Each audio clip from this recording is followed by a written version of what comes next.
Hello guys and welcome back to my channel. If you are new here, my name is Haley and I review books from a Christian perspective, specifically from the perspective of an ACBC counselor. So even when I'm reading Christian fiction or any Christian books, I try to be very discerning on what I'm reading and what the worldview is and how they're presenting the solution to all the problems in the book.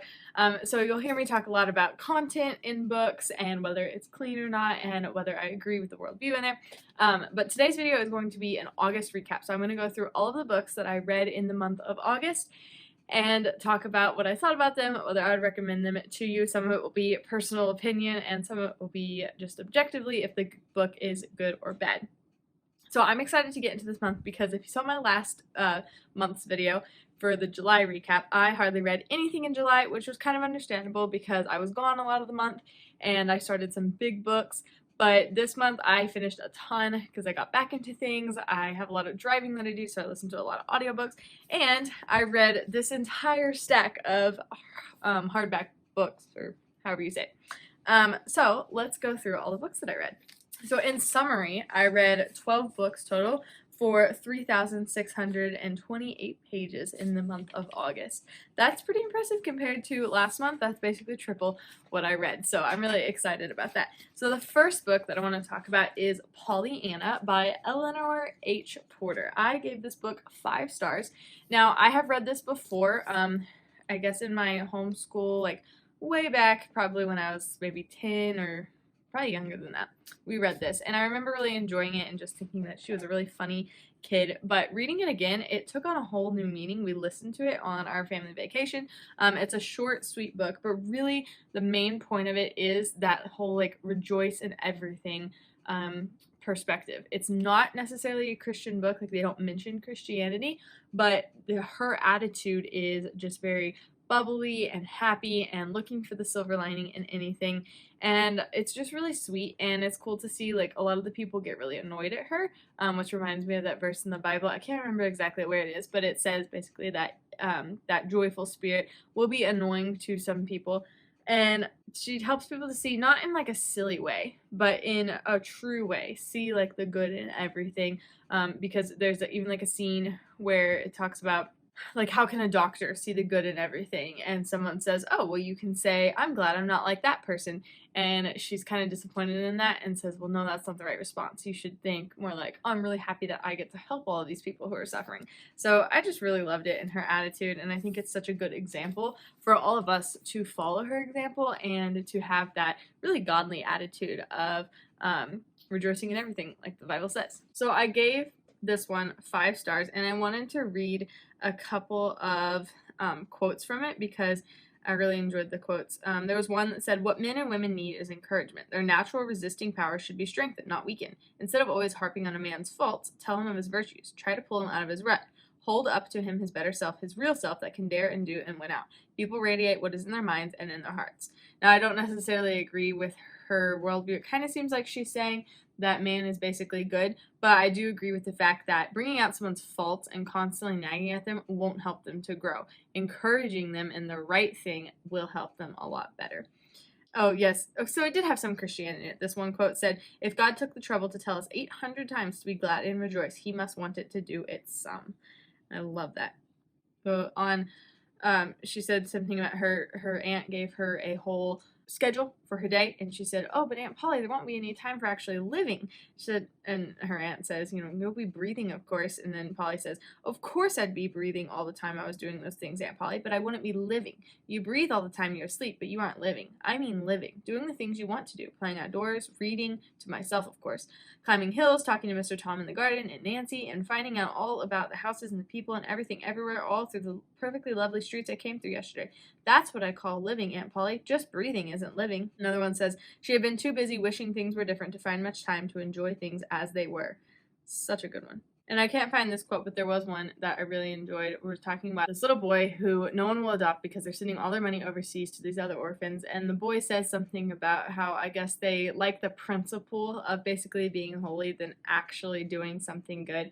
And I thought that was so true because oftentimes we want to do this thing that we have in our minds as being holy, but we're not actually sacrificing anything. It was such a good quote. I wish I could find it. Okay. I talked way too long about that first book. So the second book that I read is Barchester Towers. I gave it 3 stars. So if you've watched my classics, 23 classics I was going to read in 2023, Barchester Towers by Anthony Trollope was one of those books. And I got this really nice copy from Half Price Books, and I've had this on my list for a very long time. And one of my friends read it, and she said she really enjoyed it, so I started reading it. I feel like I talked about this in one of my videos, like an update video or something. But I read this, I started reading it, and the first like 3 chapters I read in this book, and I was just so bored. A lot of the things, it was kind of felt like Pilgrim's Progress-esque to me, like Mrs. Prouty and Mr. like LMNOP and like all of these different things, and they just felt very like obvious in a lot of the names and stuff. I didn't actually even write a review on Goodreads because I was really bad about doing that last month, but I ended up listening to it just so that I could get through it because I was really bogged down in all like the clerical details because I don't understand the like church politics in England, which is really what this is all about. Like it's all Anglican politics. And who's going to be the next bishop and who's going to be the next dean of the hospital, and none of it really made sense. I guess you saw a lot of like different aspects of human nature in here, and like the people who are really selfish, the people who you kind of felt bad for because of what they've gone through in life and how it's made them like that. And I guess like in the end she ends up in a good marriage, but there's really no like expounding on that. It's just kind of like they're married and it was over. So I didn't really see a huge point in it, and it's definitely not going to go on the list of my favorite classics. But if you read this and you had a different opinion, I would love to hear that down below. I've seen some of like the mini series based off of Anthony Trollope, like Dr. Thorne, which he makes an appearance in this, and I enjoyed that. I don't know, I just don't think I really like his writing that much. And then next I listened to The #1 Ladies Detective Agency by Alexander McCall Smith. I gave that one 2 stars.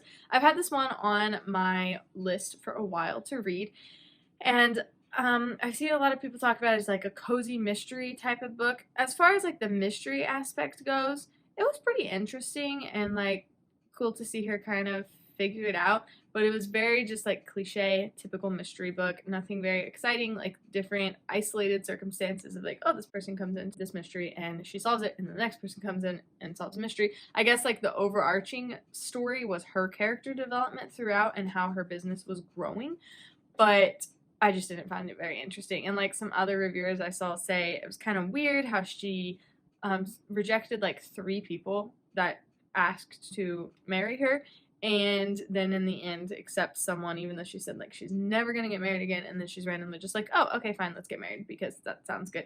It was just kind of weird and there wasn't a lot of explanation to it, so I didn't love it. The culture was kind of interesting, and I did really enjoy learning about like how in wherever this is in Africa, they don't say like Mrs., they say ma. I can't remember. So it's like ma motswe or ma whatever. Like that's how they address people. But it just was like, yeah, like a cheaply made mystery show. Like if you just watch kind of like, I don't know, maybe a Hallmark show, even though I really like the Hallmark mysteries. But something where it's just like each episode they solve the mystery and then it's very convenient and then they move on to the next case. And in the first half I didn't like a lot of the content, just in like the relationships that she was having. I wouldn't say that it's a clean book, and also like the worldview in it is very anti-Christian. Like just they had a very terrible view of marriage, that it kind of ties you down, that it will never be good, and every marriage kind of gets messed up. So only 2 stars for that for me. And then the next one I read was The Pursuit of Holiness by Jerry Bridges. If you've been around here for very long, you know that I really like Jerry Bridges, especially Respectable Sins, one of my favorite books of all time. Really well written. So I read The Pursuit of Holiness with one of my counseling cases, and you know, it wasn't my favorite book of all time, so I ended up giving it 4 stars. Not that it was bad, but it wasn't like groundbreaking in any way. Like Respectable Sins was just like punch you in the gut. This was just a really great intro into holiness. He talks about like what is holiness, why is it important, how can we be obedient, what does faith have to do with holiness, how can we be holy in an unholy world. One of the biggest takeaways that I have from this book, which I talked about in an Instagram story, I think, just the importance of bodily discipline and its effect on your spiritual state. And he says, as we become soft and lazy in our bodies, we tend to become soft and lazy spiritually. And he makes a good case for, if you don't even have self-control in resisting ice cream, if you really love ice cream and you just cannot resist having it every single night, then why should I believe that you can resist temptations to other things, temptations to anger, sexual sin? If you can't even have that self-control in the outward areas, why would you have self-control in the inward areas? And I thought that was just a really great thing a point that he makes, and I've pointed that out a lot to people that I've talked to, and it's just been a really great conversation topic. It talks a lot about personal discipline and different things. There's a lot of really good quotes in here and good points. I think I would definitely go through this maybe with like a new believer or something if I was going to go through it again. And this particular version is really great because it has a study guide in the back, and he has a lot of like verses in there. It helps to like facilitate good discussion on the different chapters in the book, and he organizes it like sometimes he'll put 2 chapters together in the study guide, so it makes it really easy if you want to go through this. Discipleship is so important in the church, and so if there's a young believer that you feel called to help disciple, I think this will be a really easy start because Jerry Bridges kind of does the work for you, and it's really simple and easy to read. And then quickly after that, I finished another Christian book, Let the Women Be Women, God's Design for Womanhood and Marriage by Chris Mueller. I gave this one 5 stars. So I started it, and like half my church had rated this 5 stars in Goodreads and said it was a must read. So like any typical Haley book, I was like, nah, y'all are gonna be wrong. It's probably not that good. And in the first few chapters, I was kind of like, I don't really know how I don't really necessarily like the way that he wrote this. I know it feels like a repeat of Heart and Habits, but this is how I was feeling, and I didn't particularly feel like he was a great author, and I was like, this is really basic. And then I hit about like chapter 2 or 3, and I was like, whoa, this is amazing. Everyone needs to read this. He's literally just saying it how it is. It's so like gut punching. I was convicted in so many different aspects, even on a lot of things like I knew, just the way that he presented it, you're like, oh my goodness, I'm not doing this well enough. So definitely one of my favorite books that I've read this year. He does a great job of just referring to the Bible. There's not fluffiness. Like, he has a couple of stories, but they're always tied back to the Bible. There's no beating around the bush. It's literally like, here's the Bible verse. You can argue with God if you want. And a lot of this content, like, I've heard taught in my own church and other books I've read in podcasts, but still in every chapter there's something I was convicted on, and it just inspired to live that out in my own life. I really like the format. He wrote it like to, I guess, primarily to single people, because he helped a lot in like college ministry and young adult ministry. And so it's a lot of like, okay, here's how you can prepare for marriage. But he also writes to married women too, so it's good for everyone to read.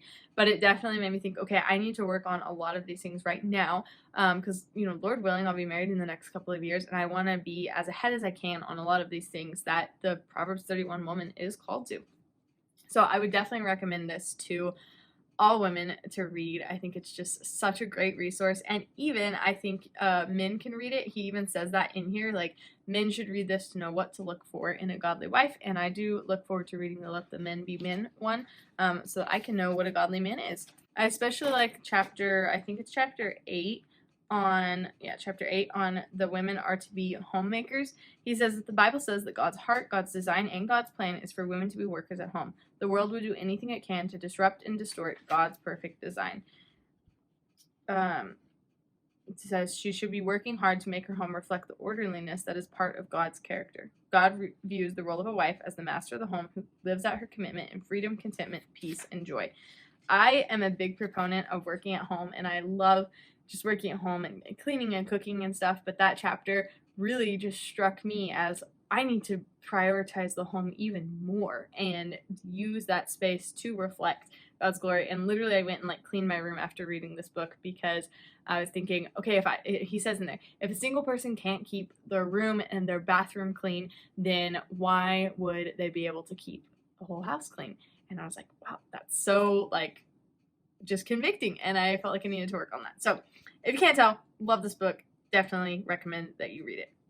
Then The Curse of Misty Wayfarer by Jamie Jo Wright. I gave this one 3 stars.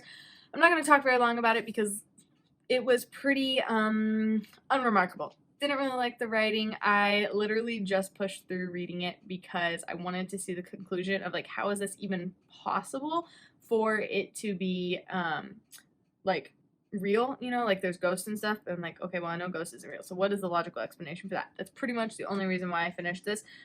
Actually, on Goodreads, I only said 2.5 stars because it just, I didn't like anything about it. I didn't like the male characters. If you saw my review for my other Jamie Jo Wright book, loved the male characters. This one, I did not like so much. And I think I've already done a video clip of this, so I will insert that here.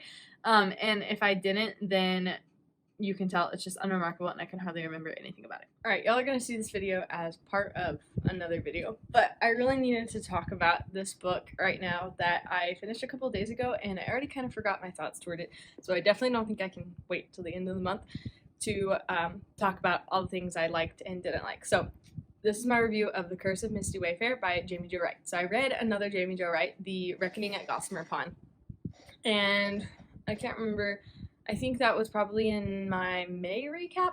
I'll link it in the cards.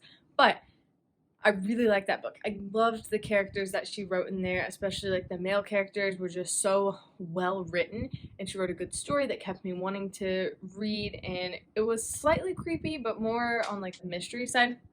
But then this one is, so The Curse of Misty Wayfarer. It's about 2 different people. She usually writes in like a dual timeline. So Tia Reed, she is in the past, and she was left in an orphanage, and the people who took her knew something about her past, and so when they died, they left her like some clues on where she should go to find information about who her mom was. So she goes to Pleasant Valley and she starts working there. She's a photographer who takes like post-mortem pictures with families. It's kind of weird.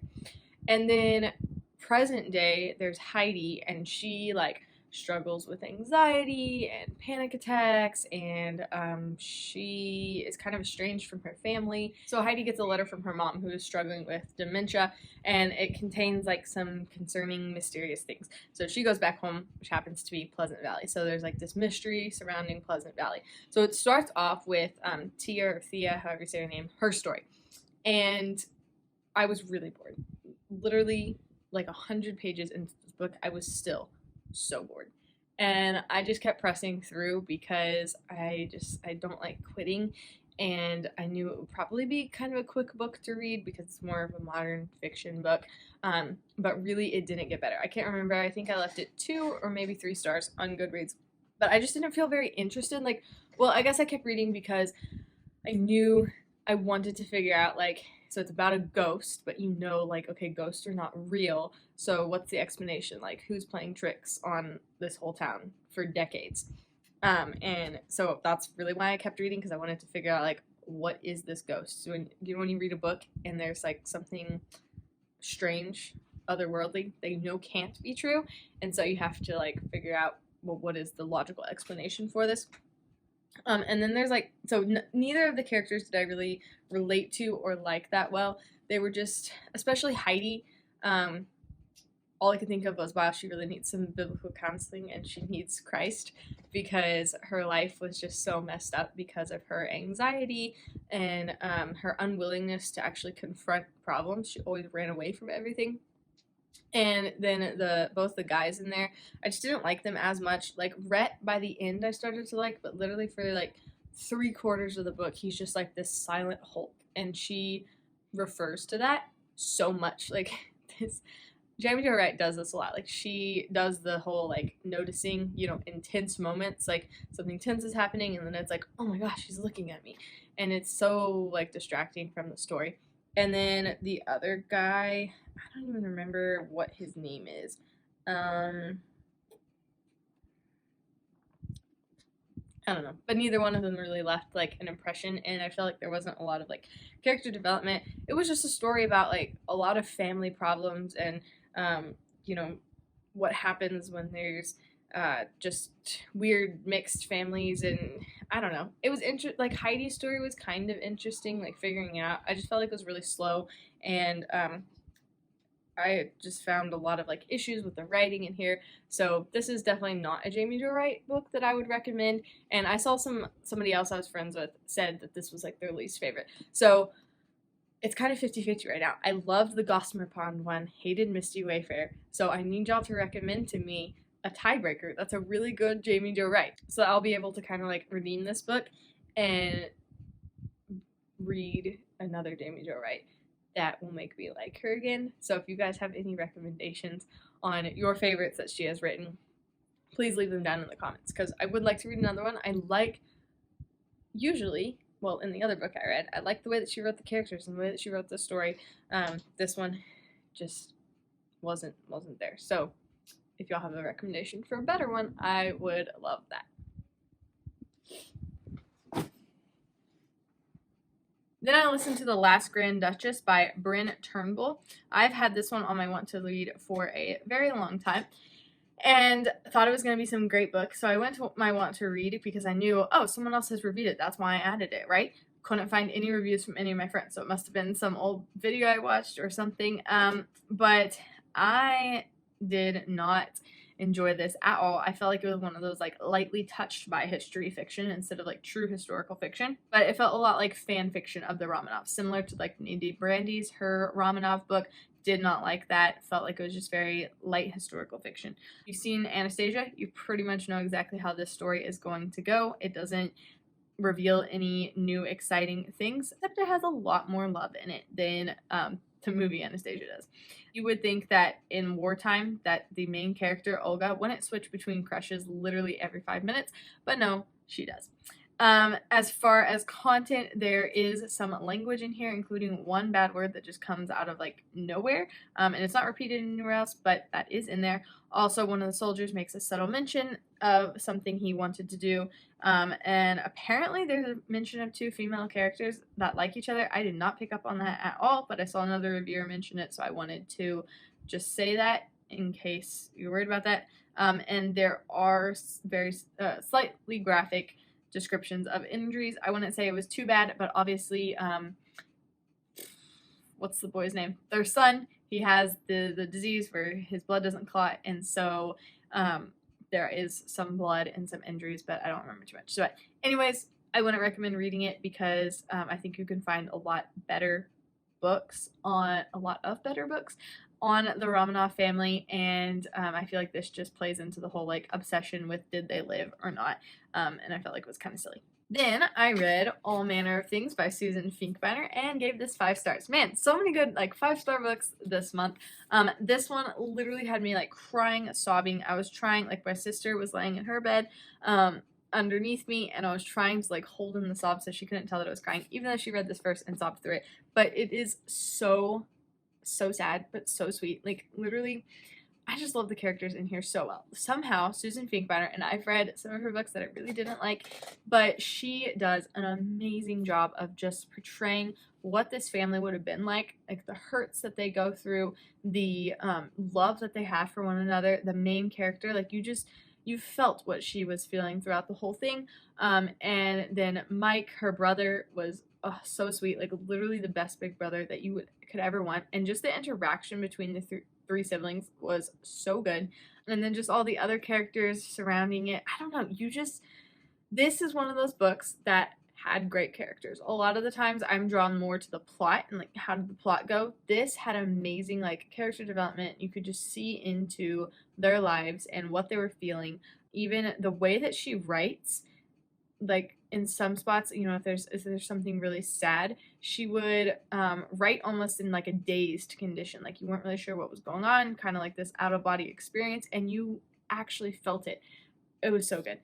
I don't know about the love in here. It was a little like iffy for me in the end. I mean, he was pretty great, but I wasn't drawn to him right in the beginning. But I think it was just all around really sweet, really clean. That's what I think Susan Finkbeiner actually does a good job of, making clean Christian fiction. That's very unusual, I feel like. But she includes good love stories, good family, clean romance.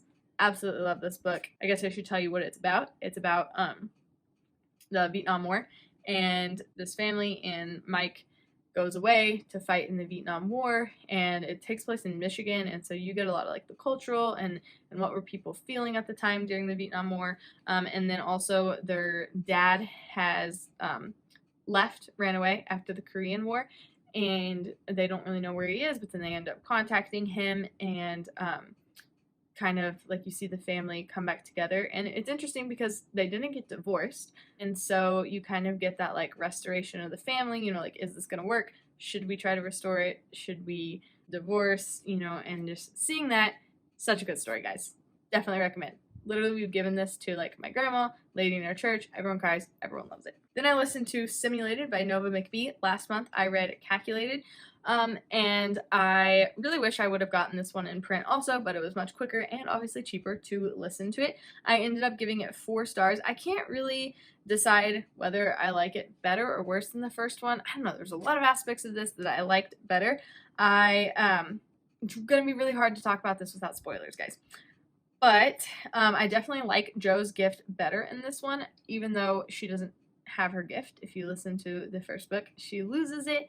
And seeing her like regain it and learn to live without it, but learn like what it really means, I thought that was really cool, and she just appreciates it better. Her character development was so much better in this one. She was more confident and just like kind of figuring out how to act in this world. It was really cool. And she, I really liked the technical genius of the different characters, and just the you know, what do you call them? Prodigies. They're part of the prodigy stealth, whatever. And seeing them like work on different things and invent different things, I'm always drawn to that. Thought it was really cool just to see them working together. It's kind of like a secret special mission, go help other countries when they're having issues. Storyline, absolutely loved it. I don't really know if I can say much more about this without spoiling it, but I don't know. I'll just say this. It does have a love triangle in it. So if you don't like love triangles and you're happy where Calculated ended, don't keep reading. If you're okay with love triangles and maybe you don't necessarily like Kai, kind of like me, then you might like this book. And I think that she did a really good job at writing this love triangle and not making it weird and like gross like it could be. But yeah, I'll just say that this one certain guy that's in there, he's just really great and really amazing. And if you've read this book, I would recommend that you go look at my Goodreads review so that you can just talk about it with me without spoiling it for all the rest of the people who haven't read it yet. But it is so good how he's written, and I really hope that he comes back in the third book. Also, the last scene with a certain person was really annoying. Like, I literally hate so much whenever people are like, well, I love you a lot, and obviously you're blinded by love, so I think that you're going to make a dumb decision. So in an effort to love you better, I'm going to make a decision for you and say that you are going to be better doing this because clearly you can't see what the right choice is. And I'm like, no, that is so rude. Like, he can make his own decisions and you don't have to make them for him. If he wants to love you, let him do that. Trying not to spoil it, but seriously, communicate. Epilogue, hate it so much. I don't understand why she wrote that epilogue, but I look forward to reading the third book and seeing what my conclusion review is. Wait, I think there's a 4th book coming, so I don't know. But this series is really good. If you like math prodigy, secret mission kind of thing, definitely recommend these books. Okay. 3 more books. The Optimist Daughter by Eudora Welty. I read this because Close Reads was doing a podcast on it, and I thought, why not? I've decided I do not like Southern fiction. I only gave it 2 stars. I live in the South, but Southern literature, not Southern fiction, I guess. I don't know. Southern literature, like Wendell Berry kind of style, like just very character-driven. If you know me, you know I only like plot-driven, not character-driven.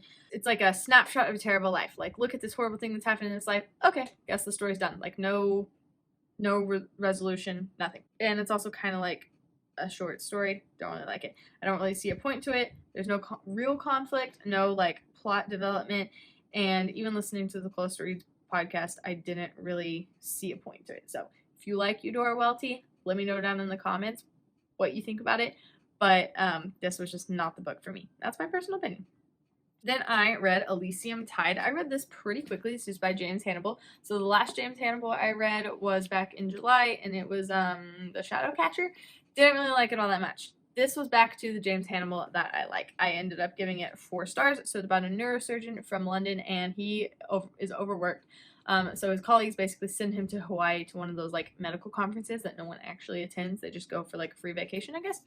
And so he goes there, and then like the other storyline is Lisa Kealoha, who is already there, and she's kind of trying to solve like this crime, and he thinks he's really smart and tries to help out and gets really like interferes with the case, but he does a great job of solving the case. So the ending, horrible, hated it so much. Why is there not a second book yet? Because I need to read it right now.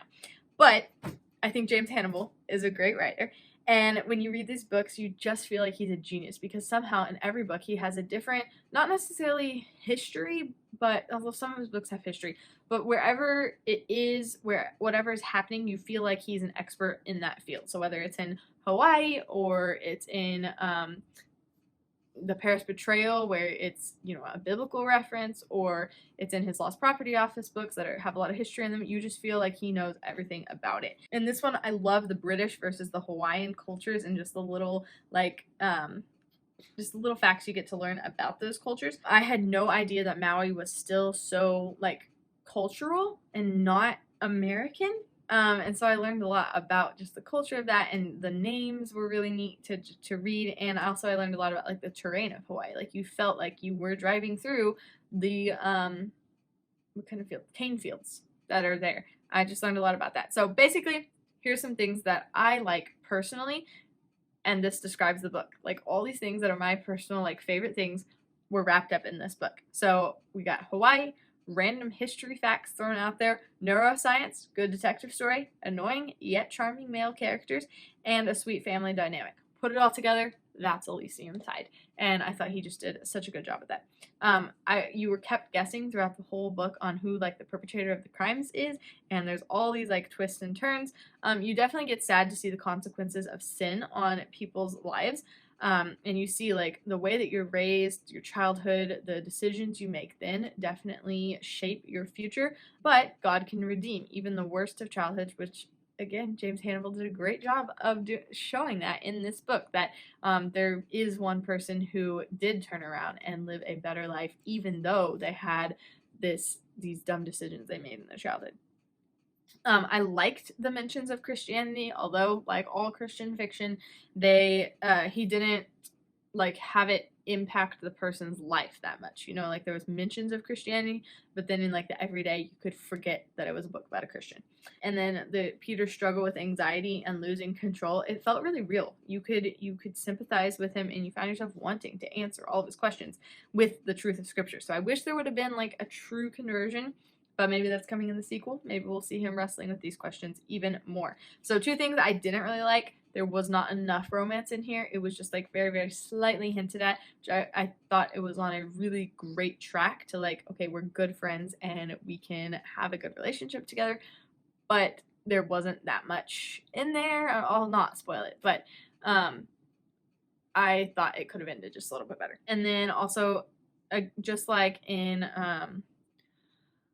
The Shadowcatcher, I felt like there was a little bit too much details at some points. Like you would get kind of bogged down in that, but if you just kind of quickly sped read through that, I felt like you could get to the good part and it wasn't that distracting from the book.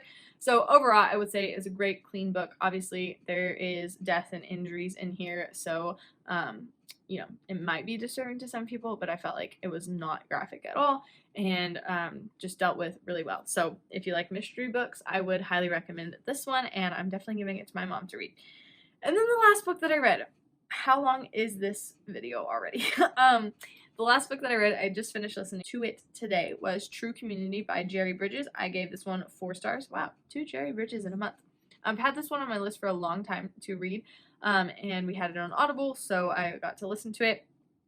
And I ended up giving it 4 stars because he takes an allegorical view of the Song of Solomon, and he has some other verses that he takes out of context. So as far as like his use of the Bible, at some points you're like, So that took off a star for me, but it had me thinking about the topics that I was listening to. I was thinking about them all day and like applying them to different situations in my life. So just for that fact, I was like, wow, this is a really good book. And he talks about like what is true fellowship with someone, and he takes it back to what is our communion with God and our union with God, the difference between the theological aspect and the experiential aspect. He also talks about daily prayer time, how that's important, and that meditation on the word throughout the day, how to have true fellowship with people. And I love how he pointed out that you can only have true fellowship with a select few people. So don't try to get to know every single person in the church and have this deep relationship with them and know exactly what's going on in their heart and in their lives. Yes, we should get to know everybody, but he said don't get bogged down in this. Like, you have to have this true community with everybody. You don't. You have a few people that you're really sharing life with. You're sharing, and he talks about sharing as in like sharing money with them, sharing your resources, your time, bringing them something whenever they need it, having them over, sharing what you're learning about in the Bible with them, and just really having that connection with them. I thought was just a good emphasis. Also, he talks a lot about using your gifts in the church. I love how he emphasized that, and finding your role in the church and what your function is. Not so much worrying about what am I gifted in, what am I gifted in, but you know what? If there's an opening for a Sunday school teacher, go be a Sunday school teacher. And if you do really well at that, that is a function that God has given you in the church, and you are in that spot at that moment to be a blessing to the church. And you probably do have the gift of teaching, and you are using that in the church. So plug yourself in, and then figure out, okay, what gifts do I have after you do that. Also, he has a chapter on serving without like any expectation of recognition, that the definition of serving is that I may never be recognized for this, and I am going to be okay with that, because that's not true serving if you're expecting to be applauded for it. And then there was just a lot of other topics that he covered. So if you have a true foundation on like the verses that he talks about that are kind of taken out of context, I would highly recommend that you read this book, and I think it will definitely benefit you in how you relate to the church body. So I'm sorry this video is probably super long, but I hope that you enjoyed it and enjoyed hearing about these books that I read. I feel like I read a lot of good books that I can recommend to y'all. Some months I'm like, here's all the reasons I don't like this book. But I feel like I read a lot of good ones, and was very talkative today. So I hope that you enjoyed it and that you'll come back and watch some more of my videos. You'll also see me over on Instagram. I will put the link below, and also any of the books that I mentioned throughout this video will be linked down in the description so that you can purchase them and read them. Leave me a hello down in the comments. Let me know what you guys are reading, and I will see you guys later. Bye!